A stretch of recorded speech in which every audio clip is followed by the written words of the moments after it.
इस कहानी के द्वारा बहुत अच्छी शिक्षा दी गई है।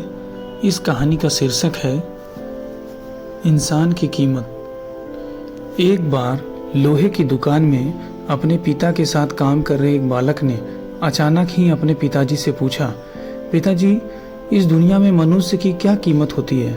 पिताजी एक छोटे से बच्चे से ऐसा गंभीर सवाल सुनकर हैरान रह गए। फिर वे बोले, बेटे, एक मनुष्य की कीमत आंकना बहुत मुश्किल है, वो तो अनमोल है। बालक, क्या सभी उतने ही कीमती और महत्वपूर्ण हैं?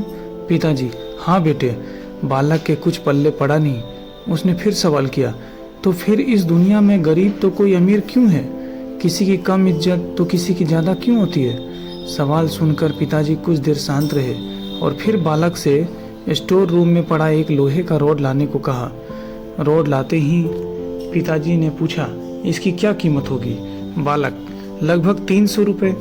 पिताजी, अगर मैं इसके बहुत छोटे छोटे कील बना दूं तो इसकी कीमत क्या हो जाएगी? बालक कुछ देर सोचकर बोला, अब तो ये और महंगा बिकेगा, लगभग 1000 रुपये का।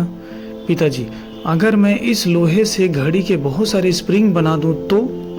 बालक कुछ देर सोचता रहा और फिर एकदम से उत्साहित होकर बोला, तब तो इसकी कीमत बहुत ज़्यादा हो जाएगी।